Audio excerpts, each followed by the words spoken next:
New bill would hand Treasury blank check to ban crypto at exchanges. And not just crypto. Provision in the America Competes Act would allow Treasury to secretly prohibit any kind of transaction it deems a concern without any public notice or input. Another must-pass bill, another rushed policy that severely damages the privacy and constitutional rights of cryptocurrency users. We've just seen language in the America Competes Act of 2022.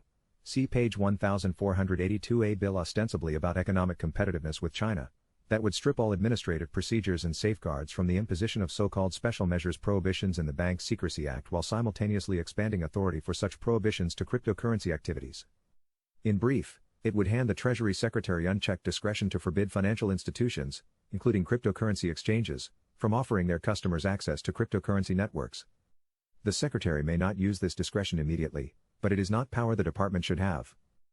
Allow us to unpack all this and explain why this bill, if it includes the new language, would help the U.S. compete with China not on economic growth and innovation, but on denying citizens due process and human rights. What are the special measures in the BSA? Authority for so-called special measures is at 31 U.S. C. Section 5318A. There are 5 of them. The first 4 allow the Secretary of the Treasury to direct financial institutions to engage in extraordinary surveillance and record-keeping about their customers' transactions. Think, every detail of your transaction activities now goes straight to a criminal investigation file, and the 5th allows the Secretary of the Treasury to direct financial institutions to prohibit their customers from transacting at all. Think, we're sorry but your account is frozen. These measures can be put in place if the Secretary of the Treasury deems that reasonable grounds exist for concluding that a jurisdiction outside of the United States, one or more financial institutions operating outside of the United States, one or more classes of transactions within, or involving, a jurisdiction outside of the United States, or one or more types of accounts is of primary money laundering concern. For example, if the Secretary of the Treasury deems that either a. the Netherlands, b. a Dutch crypto exchange, c. all cryptocurrency transactions validated by a miner outside of the U.S., or d. all non-custodial wallets are of primary money laundering concern, then she can swiftly make it illegal for any U.S. financial institution, regulated cryptocurrency exchanges included, from maintaining accounts for customers involving those concerns. The law already lacks robust due process. For affected customers, especially, there's no clear way to challenge these designations in the Bank Secrecy Act, but at least in its current form it requires a public notice and an opportunity for public comment in advance of the measure taking effect, in the case of Special Measure 5 prohibitions, or within 120 days, in the case of the heightened surveillance measures under Measures 1 to 4. And none of the special measures can become permanent, under the current law, without a public process. This means the public will, at the very least, be alerted to the imposition of these draconian controls and have some opportunity to comment about their merit or constitutional deficiencies. The proposed language in the America Competes Act would, and we cannot stress this enough, remove all formal controls, time limits, and public notice requirements from the imposition of these draconian measures. It eliminates the notice and comment process, both in advance of prohibitions and after surveillance impositions, and it allows the Secretary to impose these measures by order, regulation, or otherwise as permitted by law permanently and secretly with no obligation to engage in a public process. Aside from removing the already limited notice and comment safeguards, the law also ostensibly empowers the Treasury Department to impose these measures with regard to cryptocurrency transactions. We want to be very clear up front.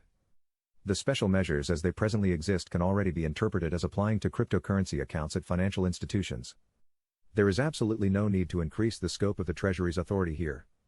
Like the unnecessary redefinition of broker in the infrastructure bill last summer, the parts of this language aimed at cryptocurrencies are entirely unnecessary while the removal of procedures and the creation of unlimited administrative discretion is deeply consequential.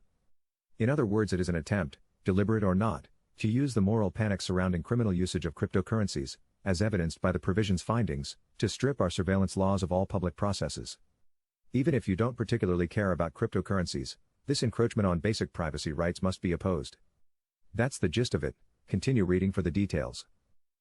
Details of the provision. In summary, the provision would do 2 things.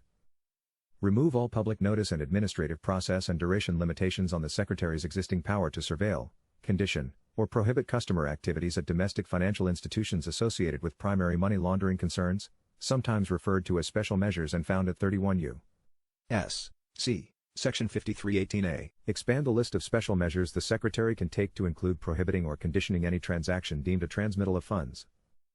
We'll look at the process changes first and then the new transmittal of funds special measure second. Below, the current law is redlined to show how it would read if this new provision was to be passed into law. It shows specifically the procedural changes proposed to subsection A. As is plain, the deletion of section 2 removes a requirement that prohibitions, subsection B5, be imposed by regulation only, such that any special measure can be imposed by order, regulation, or otherwise as permitted by law. The new language at the top of A1.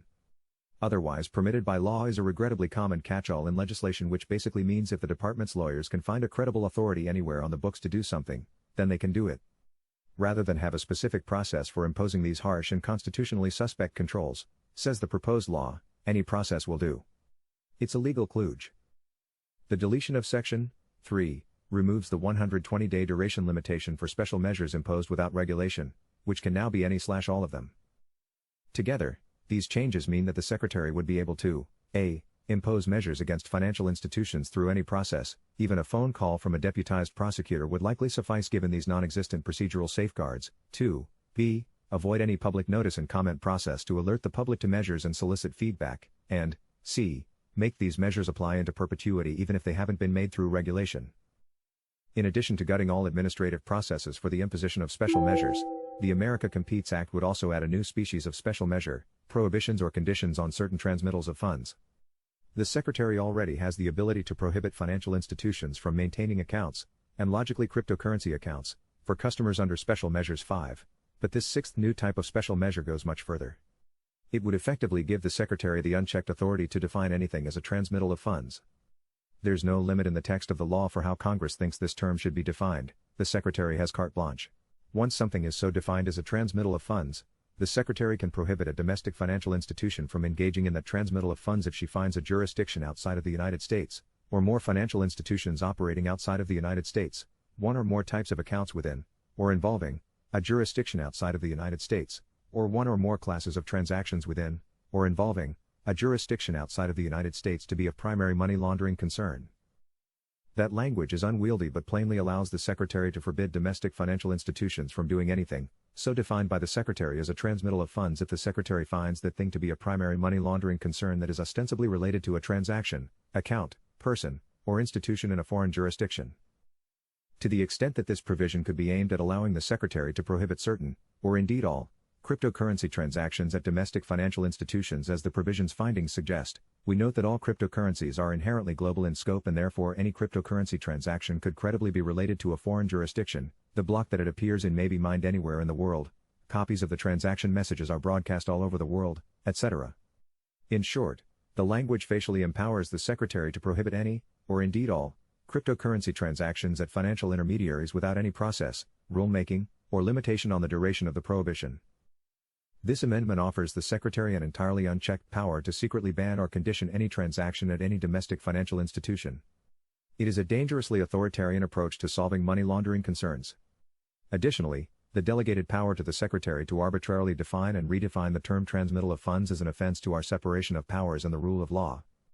Congress and Congress alone is empowered by our Constitution to make law, handing unelected officials at Treasury an ambiguous power to decide that certain customer activities at banks and other financial institutions can be blocked one day and not blocked the next is unconstitutional, unfair, and exactly what you would expect from a totalitarian regime, not from a well-functioning democracy. We previously worked to successfully exclude a version of this provision sponsored by Rep. Jim Himes from the National Defense Authorization Act, which passed late last year, and we thought its anti-democratic deficiencies were now clear to folks in Congress. Unfortunately, it's back essentially unmodified and now snuck into a high-priority bipartisan bill with a good chance of passing both houses of Congress. We will again work to make sure that all members of Congress understand what a massive and ill-considered change this innocent-looking provision entails, but this time we need your help. Please call your member of Congress and ask that they take action to make sure that notice and comment and duration limitations are not removed from 31 U.S.C. Section 5318A as the America Competes Act would do.